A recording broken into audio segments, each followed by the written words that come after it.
Welcome. So this is a talk about getting your life back on track, getting your practice back on track, and maintaining a healthy sense of self, and being able to create a good balance between your needs, your healthy boundaries, and the needs of others, and the wish to serve all beings. And that, that ideal of transcendent love, of service, and the need for solitude, the need for resting in the timeless wisdom, of replenishing yourself. Because it's basically this Dharma talk is for me. So screw you. So yeah, it's really because I find that a challenge. I grew up with a codependent parent, and I have carried on that codependent tradition. I know those seeds are in me, but I also know that there is a great capacity for love in us, in all of us, in humanity, and the world needs that, and that's the ideal of so many spiritual traditions. So how do you separate that, that codependent tendency, or even, there's so many other forms of attachment, like avoidant attachment. If you're someone who maybe some of your emotional needs weren't met by a caregiver as a child, so you become completely remote and self-sufficient, and usually very sensitive people. They won't, they're in the castle and they've got the drawbridge up, and whenever someone comes close, they're like 100 miles away, them shape through the door, and they're like the unattainable, a lot of kind of, when I think of it, I think male rock star, like the most, everybody wants them, nobody can get them, or like a model or something, something everybody projects it's easy on that kind of person who's a bit remote. People project things onto them, but they're unattainable. Yeah, so there's those extremes, but I'm going to talk more about codependent today. I might talk about other attachment forms. And then there's chaotic attachment, which is, I love you, I'm love bombing you, I'm all in your face, and then I'm gone, because I don't like the person who's had a chaotic upbringing and maybe not very stable caregivers, not emotionally stable. Maybe they had a bipolar parent, or who knows, maybe they were living, maybe their parents were always battling borderline homelessness. So their childhood was extremely chaotic. So on one hand, they really want to give love, but they all over the place. And you just have this sense that you're not really safe with them, Okay, so, but of course it's also, going to have some Buddhist elements, obviously, because that's kind of the point. So yeah, because it is a challenge to bridge the gap between the ideal of wanting to serve all beings, the ideal of the bodhisattva. All of these beings here are not gods. They're just an archetype of what you yourself can become. They represent different aspects of awakened mind. And there's the beautiful Kuan Yin out there on the dragon, riding the dragon, pouring water. And you think, what's that about? It's about the softness and gentleness and fluidity of compassion and interbeing. When you realize that others are your second self, that everything you have comes from others. Your body was given to you by your parents, the farmers who grow your food, the builders who make your shelter, the earth, the rain, the sun. Without these things, these are your non-self elements. Take away one of these things and our life is no longer possible. And in our uber individualistic world, we often forget that. And that's why we do violence to the earth, and we do violence to each other, sometimes just through apathy, of not recognizing our interconnected sacred nature. So on one hand, we are incredibly interconnected and need to care for each other. But on the other hand, we need to find some peace inside, some happiness, some satisfaction, to seek our own joys and quiet pleasures. Not in the sense of like hedonism, but just in the sense of being happy. You know, there's nothing wrong with that. It's all about the middle path. So, and you know, in a community, like a lot of people think Buddhism is all about navel gazing and the individual, but that's really not the case. If you go to Asia, you see there is a really interdependent relationship between the lay people who support the monastery, make it possible, you know, turn up every day with food, and the monks who give the teachings, the monks and nuns, the people who run retreats, the people who caretake the property, who donate.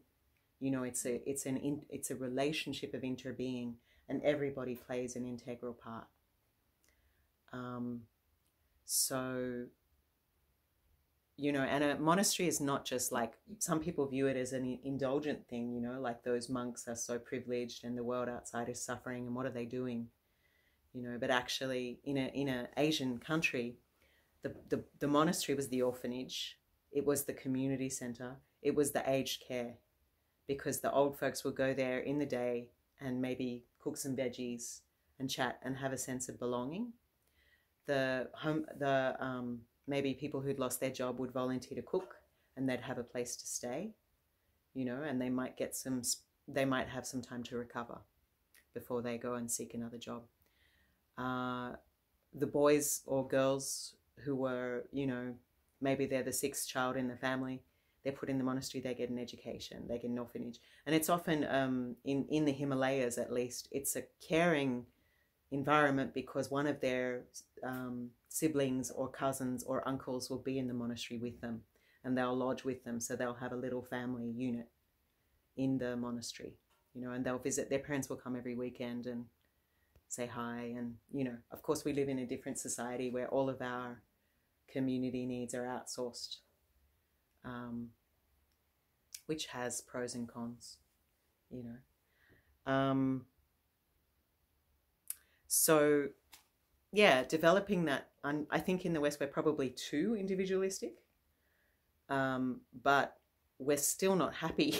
we're still seeking that, you know, that the next high or whatever, you know, whatever we think, the next shiny thing, and always looking outwards from the very young age, like here it is, come on.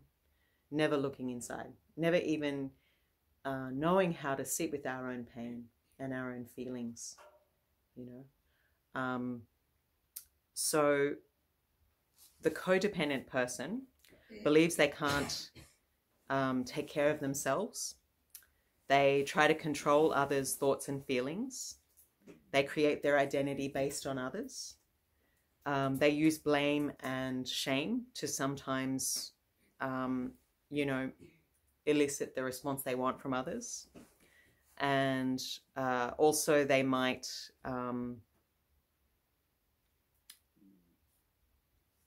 so then okay, so that's just some of the negative points of being codependent. Like sometimes you might feel in a relationship you're losing yourself, and you're not doing the things you want to do, you're doing the things other people want to do, you're changing yourself to suit others. You're afraid to express something that will lead to conflict, to express who you really are. But at the same time, through compromising yourself too much, like compromising yourself a little bit is not bad, but too much is not healthy. You start to resent the person. And there's not enough space between you and the other person. You know, like Khalil Gibran, he's an amazing poet in The Prophet. He said, allow the winds of heaven to blow between you. Make not a bond of love, but be like, you know, now I'm just adding my own thing. Be like two trees where the winds of heaven blow between you. Or like the infinity, you know, it's the 8, right? But it's 2 whole circles. It's not 2 halves making a whole. So not depending on the other person to be everything to you or make you happy. We all have to maintain our own happiness. So the codependent style of attachment also one needs to feel needed, and one does things for others, maybe to get a favor, feels that they can't do things for themselves, so is dependent on others, waiting for others to do something for themselves that they could do for themselves, which of course leads to feelings of frustration and, you know, sadness when others don't fulfill what we expect of them. So a way to develop a more healthy pattern would be to accept others' feelings, others' right to their feelings, to honor our own feelings and thoughts that are valid, to give advice only when asked, to develop relationships with others based on equality, intimacy, and balance, not dependence. Find whatever resources we can on our own, to compromise when needed, but always maintain your own integrity, not abandoning yourself for the love of others, not being a beggar of love.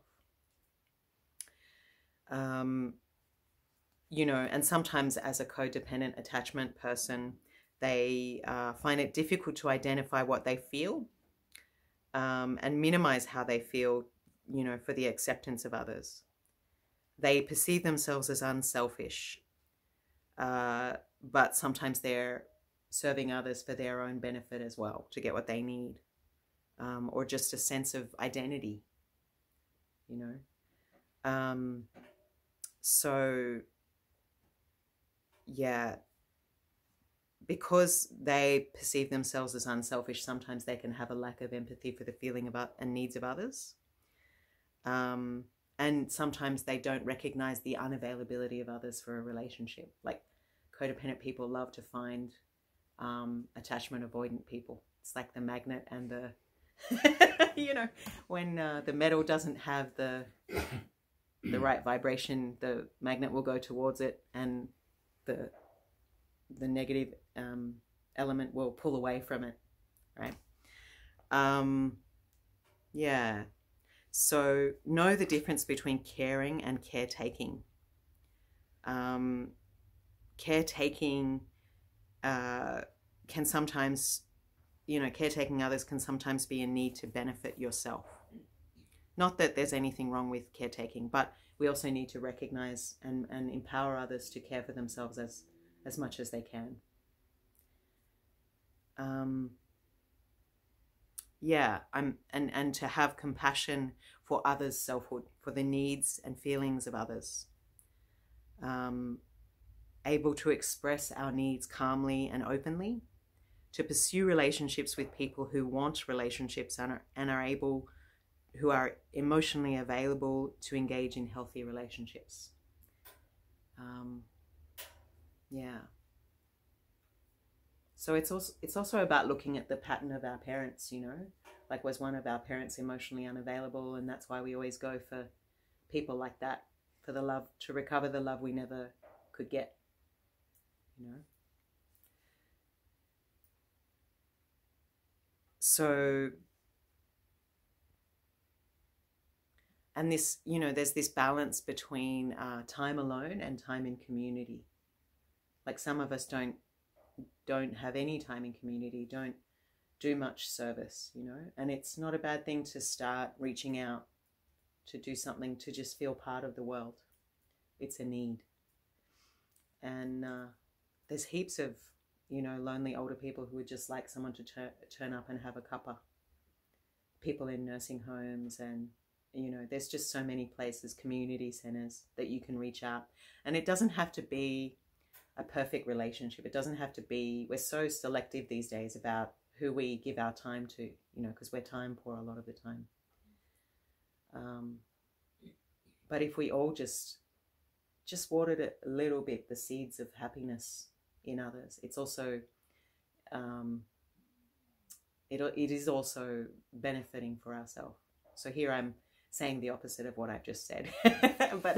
but you can understand there is need for time alone.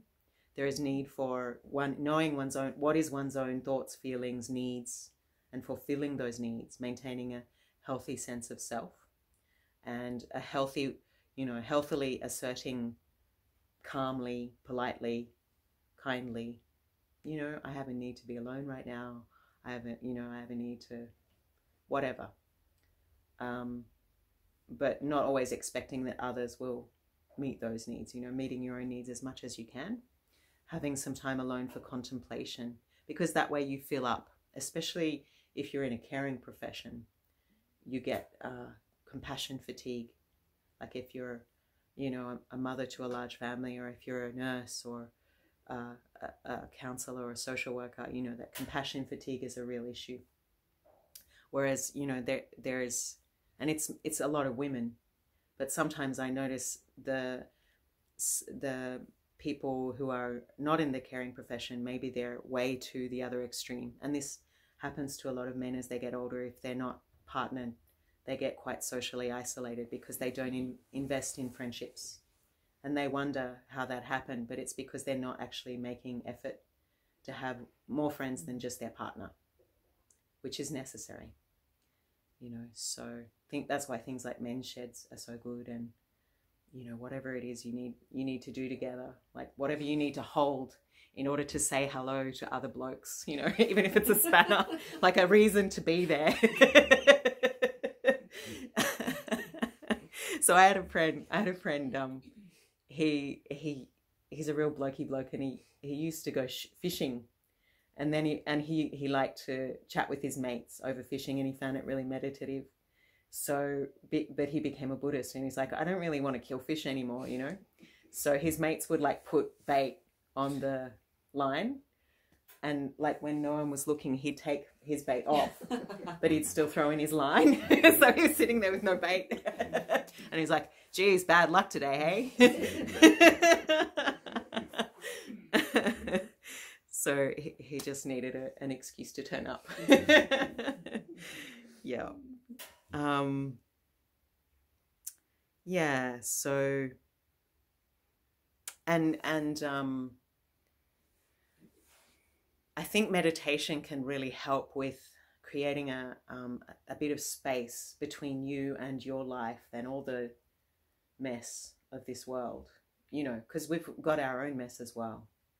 So when we take care of our own inner mess, we also lighten the load of others around us. So actually spending time alone and meditating is a form of love for community as well. Because taking care of yourself, you take care of others. Taking care of others, you take care of yourself. It's got to be balanced, right? Like two hands, one to help yourself, one to help others. And some of us are in a position to help others more, and some of us are not. Some of us have the emotional and financial resources to do that, and others don't. Other people are just struggling to survive. And it's good to recognize that, before you put your values on others, like, why aren't they doing what I do? So, because you don't know what others have grown up with or what they've been through, so, but 15, 20 minutes of meditation a day, just with the breath, it's a check-in.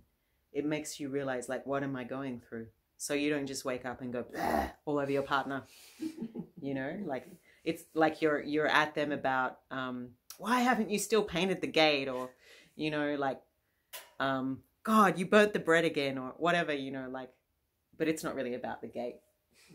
It's about something inside. And sometimes it might be about the gate, but, and also recognizing that people can be very different. People prioritize different things. People show their love in different ways. But it's good to understand each other's love language, to know, what the needs are, what each partner prioritizes, and compromise about that, because if you recognize this may not be important to you, but it's important to your partner, then just do it. As long as it's not like a violation of your dignity or, compelling their addiction or obsessive compulsiveness or abuse.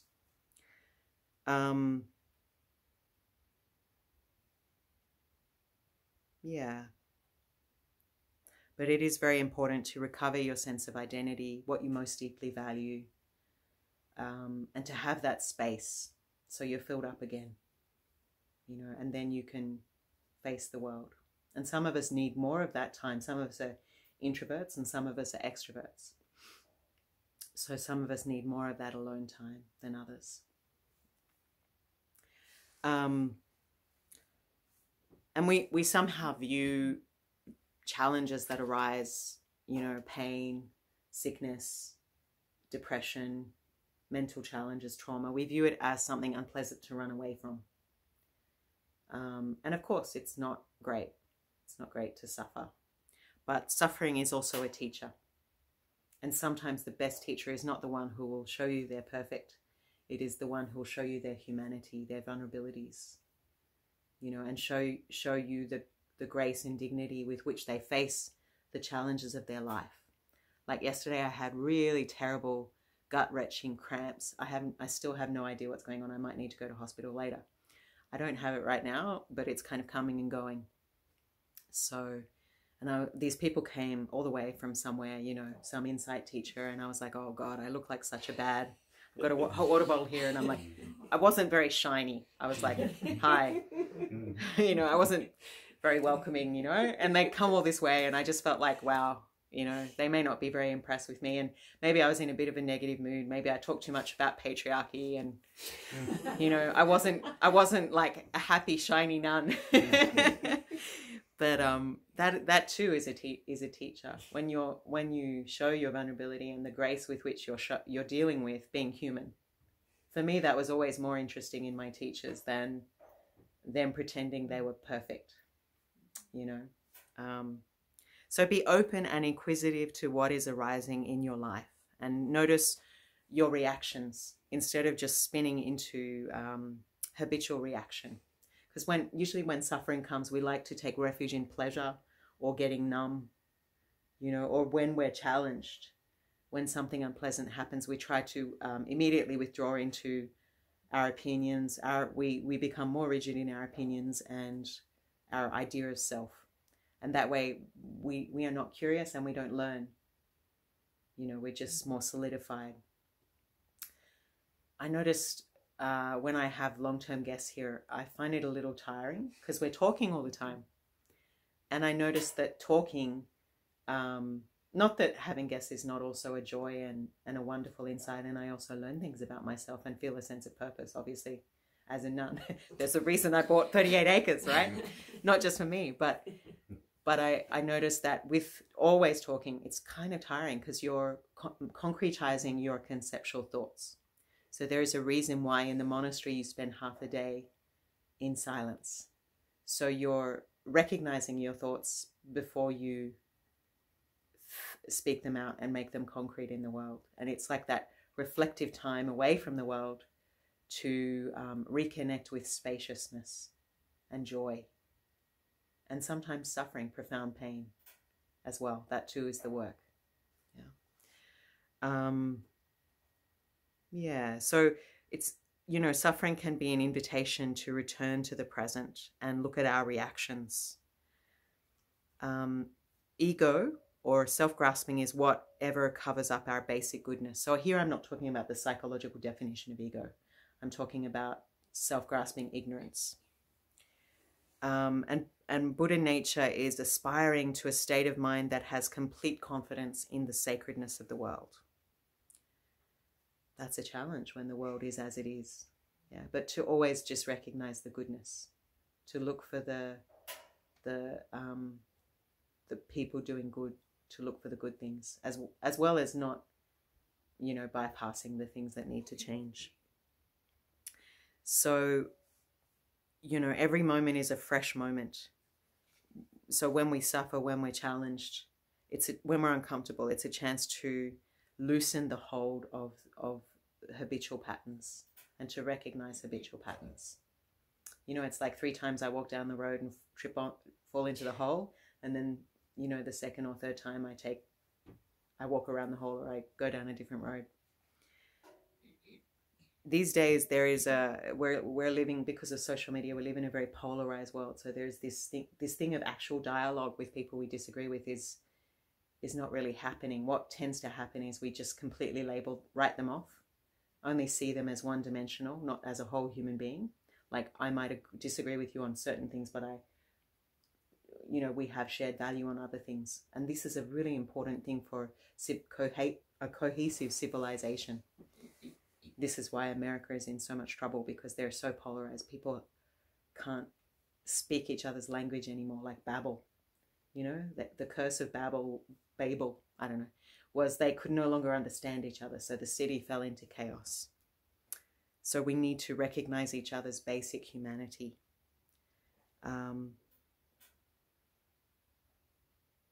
And this egolessness, this freshness, this spacious, luminous mind is available anytime to return to. So what we habitually regard as unfavorable can help us wake up. On the night that the Buddha got enlightened, this embodiment of ignorance called Mara appeared before him and shot arrows at him. They were the arrows of fear, of negative emotion. Sometimes when you're on the precipice of a great breakthrough, great change, there is this thing that comes up and is like, oh, F, oh, crap. And it pulls us back, this fear. And sometimes that's a good thing. Don't do this, not safe. But sometimes it's just our habitual patterns trying to stop us from growing, So, often when things get hard, we kind of fall apart and we forget to practice. And that's actually the time when we most need to practice.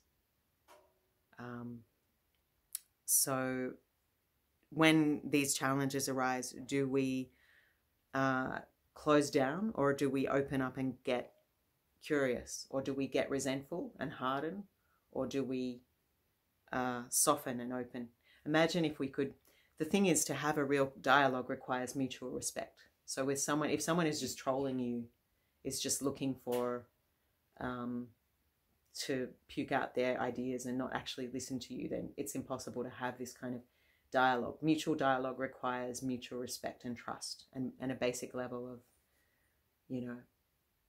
kindness. It's very hard to have this kind of dialogue with a narcissist.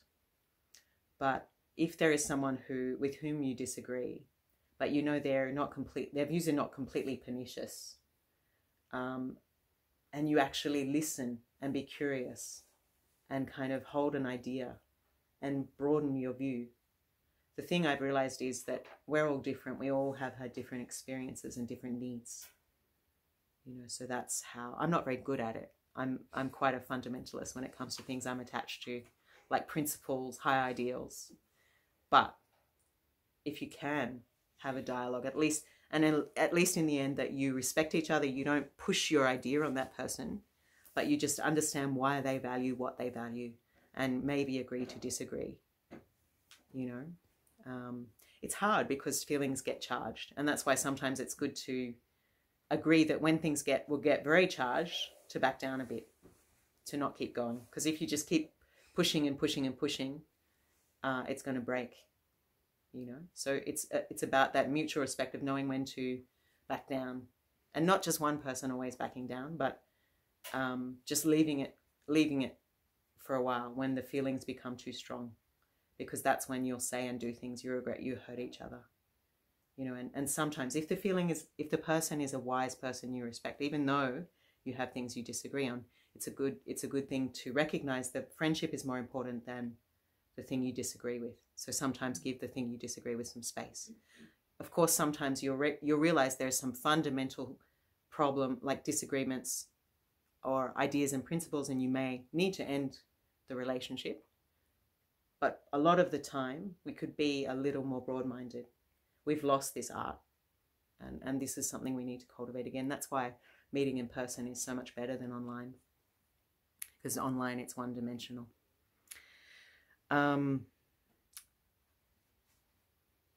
Okay, so a lot of Buddhist teachings will say, what is the time, by the way? I don't have a... Okay. So a lot of... You're in timelessness. A lot of Buddhist teachings will tell you that obstacles are all in your mind. And, you know, you can't control how the world is, but you can control your reaction. Like Shantideva said in the Bodhisattva's Way of Life, he said it's impossible to cover the surface of the earth with leather in order to avoid stepping on thorns. Simply cover your own foot with leather and it's as good as if the whole world is thorn free. So this makes sense, you know. But when this idea meets neoliberalism and uber individualistic Western culture, it becomes a problem because we've taken individualism too far. And when it meets a cult, it's also a problem. It becomes a way of like, you know, me doing this trippy thing, this trippy, abusive, creepy thing to you, it's not a problem. Your reaction is the problem. So that becomes someone gaslighting you, right? Like, so especially around issues like racism, poverty, sexism, sexual abuse. This happens a lot in spiritual circles. You know, this, you know, this woman going, I was raped, and this, you know, teacher going, kind of, it's just you're in your head, you know. That's when this idea becomes a problem. So always take it with a grain of salt, you know, and not gaslight. There are some things that can't be fixed in your head, you know. Some things can, like maybe you have issues with a parent who will never change, is too old to change, is even deceased. Those problems, if you can fix them with a therapist or fix them in your head, that's awesome, you know. But there are systematic problems like racism, sexism, poverty that need to be fixed in the world.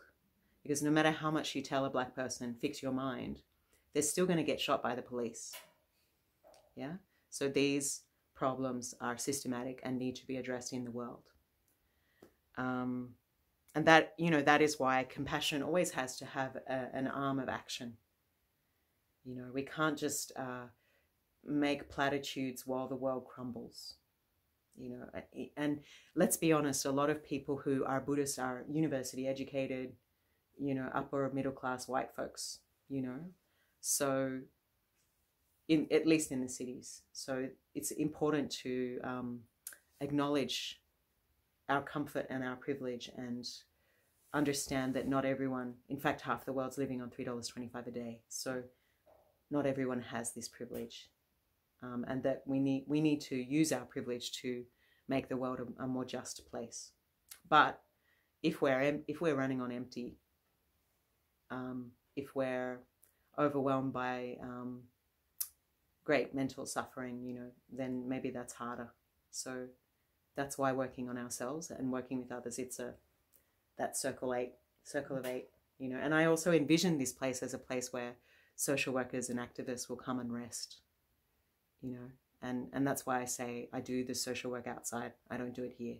I mean, this is a kind of social work, but it's more mellow, you know. Yeah, and so we're not a failure for getting old, for getting sick. That's why I give talks online about having lymphoma, because, you know, there's this kind of, I call it weaponized wellness, this thing of this belief that you get sick because you are somehow low vibe, you know. But like, even the Buddha died, right? Even yoga teachers get cancer. I had a friend who's 40 and she died of breast cancer, you know. Even if you're a vegan, raw, organic, you know, eventually you're going to be food for worms. It's good to take care of your health, but it's not good to judge others for their illness or to pretend it's not going to happen to you. And especially in yoga, there's this obsession with beauty and thinness, and it so needs to change, you know. It so needs to change. So yeah, you're not unspiritual or low vibe for being human, you know. And there's no shame in that, you know. You shouldn't feel ashamed for aging, or there's also, you know, a real element of ageism, I think. Like, yeah, it's true that we kind of other older people like as if they're a different species or something, you know, or they're suddenly not relevant or with it, or, you know, whatever. Yeah, so when we feel pain or embarrassed, we tend to seek to numb ourselves or to seek pleasure, or distract ourselves. And we use things to escape from what is awkward. So people say you're running away from your life to the monastery. But actually, we're running away from our life most of the time. And at the monastery, we have no TV. We have no, well, mostly pretty crap Wi-Fi. Like the people that arrived at the Airbnb cabin the other day, they're like, so what's the Wi-Fi password? And I'm like, oh, yeah. You know, there's a lot of things you can't eat after noon. There's lots of things you can't have sex. Lots of things you can't do to distract yourself from the mess within. You know, so actually it's a certain kind of work of just facing yourself, of going cold turkey, facing your ignorance, facing your self-grasping, facing your trauma. Actually, you know, living in this life is kind of intense. It's like sitting on a hot plate. That's why not everybody can stay. You know, a lot of people disrobe because it's kind of intense. You know, this kind of learning is kind of intense. And not everybody benefits from this kind of way of life long term. They might need another way. And those paths are totally valid too. I mean, I think having a baby is another kind of hot plate, isn't it? Another kind of, it's wonderful, but it's also really hard, really challenging, very selfless. So, you know, suffering is an invitation, not of failure. It's not a signal of failure. It's a signal of being human. And open your heart to your suffering to see how you escape, how you numb yourself, how you run away, how you seek to concretize and get back ground when the rug has been pulled out from under you. That's a wonderful chance to be fresh in the moment, you know, to not immediately rebuild yourself. Yeah, it's a little death.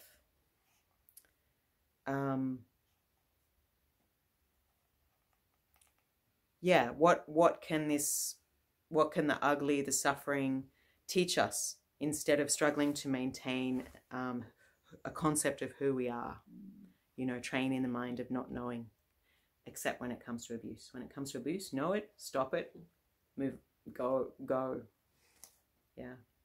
That's so that when, you know, when you see abuse going on and this teacher's like, practice not knowing, it's like, not okay, not okay, you know, or, you know, someone is in a place where someone's going, hey, there's sexism here, there's racism here, there's inequality here. And they're going, no, practice not knowing, you know, very bad, very bad. Yeah. So in closing, anyway, there is the 4 great vows of Zen. Sentient beings are numberless. I vow to liberate them all. Big thing, right? Just start where you are. Start one step at a time. Cultivate kindness and curiosity to your own suffering, and gradually your capacity to embrace the suffering of others will also increase. Others' suffering is overwhelming or triggering because we have our own minefield of trauma to process. Usually when there is strong aversion, you know, with someone, it's, well, it could be maybe they have some really harmful views, and that's okay. And it's okay to also avoid certain people if you know they're abusive and not okay. But sometimes someone is a trigger for us too. Like they reflect something we haven't resolved in ourselves. So there is 3 kinds of practitioners. There's the one who practices for the pleasure, for the good karma in this life. This is where it gets more traditional. There's someone who practices for a good rebirth. And there's someone who practices for becoming an arhat, self-liberation from the wheel of birth and death, or to become a Buddha, to free all beings from suffering. You know which one I'm on about. But, you know, it's up to you. Sometimes people practice just to get a bit of space and sanity, and that's okay in the beginning. Then the second vow. the second great vow of bodhisattvas, of spiritual warriors who seek to practice compassion to liberate all beings from suffering, including themselves. Delusions are endless. I vow to cut through them. So, but in a kind way.